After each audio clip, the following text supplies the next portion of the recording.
I think I asked you why you were so certain Meech knew what Tammy was doing. Basically from C.S. Warren's testimony, and his refusal to come and contradict what the government had been saying. Why do you think this story? Because it's been out. I mean, I heard about this a while ago. Why hasn't it gotten more traction? It's pretty explosive. I didn't hear you say that again. Why? So some of this information has been out for a while. Certain people have been talking about it. I mean, I heard about it a while ago. Why do you think it's not caught on with the general public? Well, I think you got a lot of people that want to buy into this Big Meech myth. You understand what I'm saying? And unfortunately, a lot of the young people who are in hip hop and things of that nature that run in those same circles are just not informed. Though, just how nasty this federal government is, and the third party cooperation.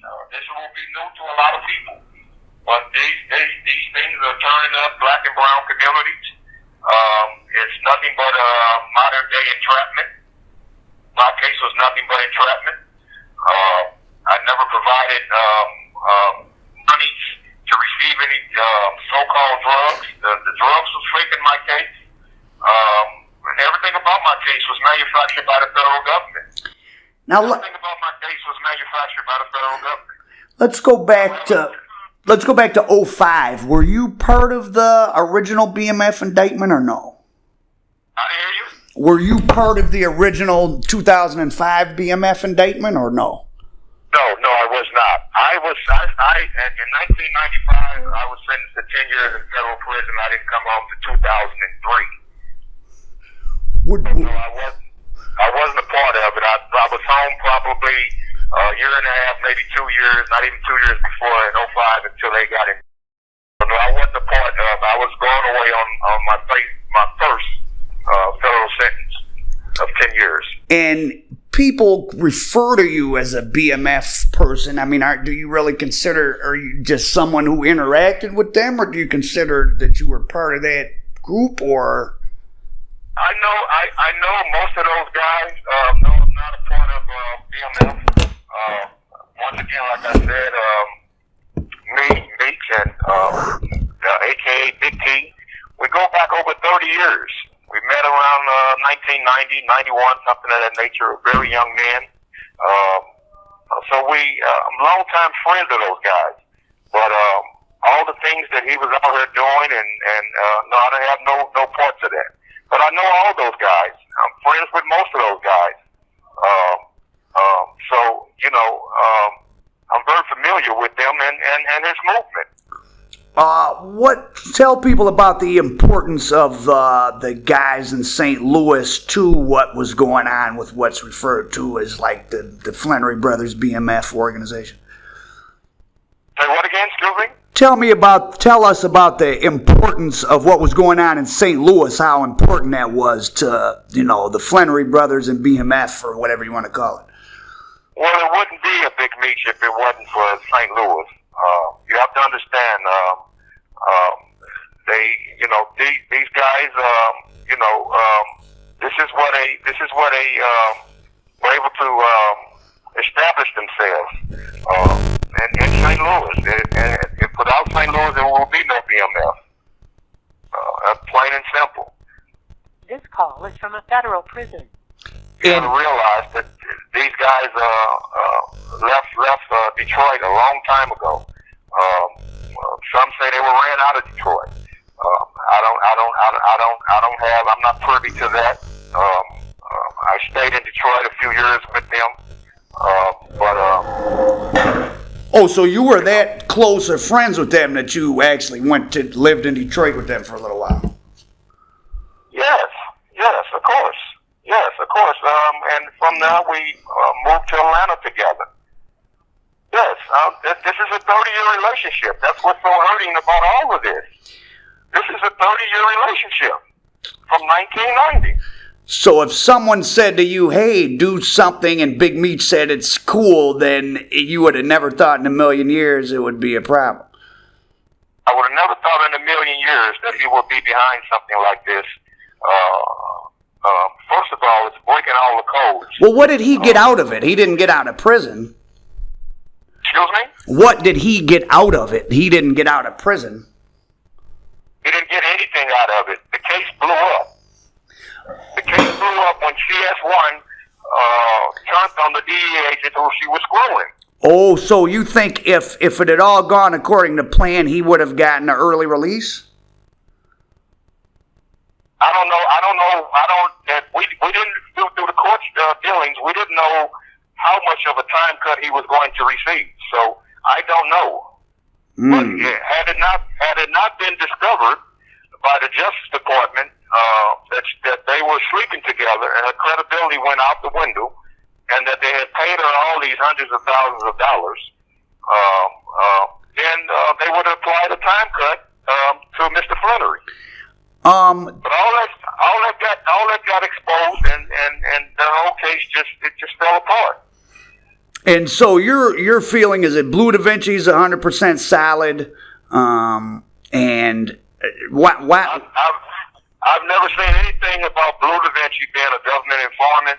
I would like for you or anyone else to provide that. Oh, I don't think he's a government informant. I don't think he is. Yeah, I would like for whoever has anything on the gentleman. Blue is an artist. I've never known Blue to be nothing but an artist. Yeah, Of course, he was around everything, but I've never known Blue to be nothing but an artist. Yeah, he just pled guilty to unloading some packages from a car. That's all he said he did. So, what did you say? Blue pled guilty to removing some hidden kilos from a stash. That's basically what he pled guilty to and got his time for. So, yeah, his involvement was kind of limited. Yeah, I didn't know exactly what it was. I thought he had some money laundering charges or something of that nature, but I could be wrong. I wasn't privy to any of those things.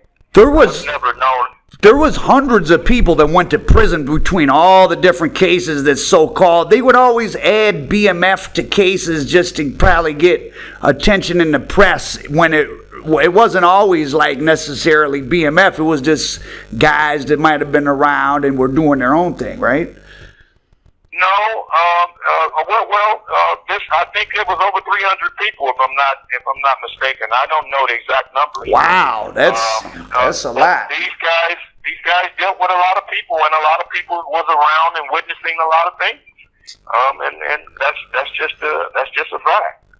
But like I said, a lot of people went to jail behind two brothers. Yeah. A lot of people. Yeah. What about, okay, so there's an incident involving you or your brother, and it's a little confusing the way it's written up. Maybe the feds kind of tried to make it sound a certain way, that they were serving a search warrant in 2005. I don't know if it was on you or your brother, and supposedly Jerry Davis had a car come over and shoot at the DEA or something. What's the truth of that whole story? Yes, that was with my brother. It had nothing to do with me. Okay. They had a warrant out for him when the indictment came out. They had a warrant out for him.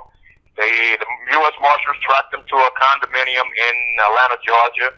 And allegedly, someone was shooting at the agents. But when you're dealing with the federal government, man, they make stuff up. Trust me, man. Half of the stuff you read, if not more, half of the stuff you read is manufactured by the federal government. Oh, I know that really well. And it's one-sided. You know, it's one-sided. Well, they got me now as a notorious murderer. And you know, it's just all manufactured by the federal government. It's really, so you're in prison primarily just because Andre Rush said you did something with him. Yeah, and also they allowed the heroin charge to move forward. With any other person, all this would have went out the window where it belongs, in the trash. And that, just to remind people, that heroin charge is the thing related to Tammy and possibly Meech. Yeah. It's exactly where it comes from. That's the whole case.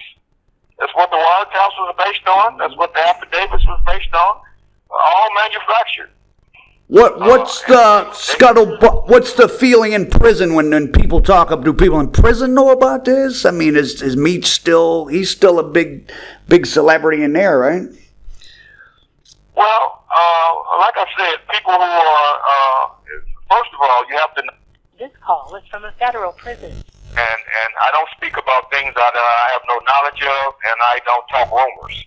So when I say something, people from all walks of the country and neighborhoods that I've walked through are going to listen. So, but then you have the younger generations who's caught up in the hip hop world and this Big Meech and Big T and all these things. They don't want to believe it.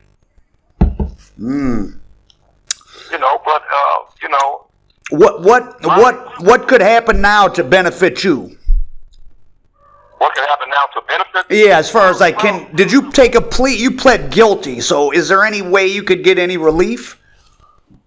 Well, we're fighting the charge that I pled to. I pled to a drug charge and a gun charge, and that's what we're fighting, So we're in the courts now, and God willing that we are victorious, and I can get home to my family.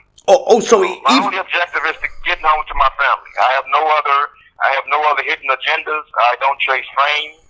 I'm not out to hurt anybody. I'm not out to do any of these things.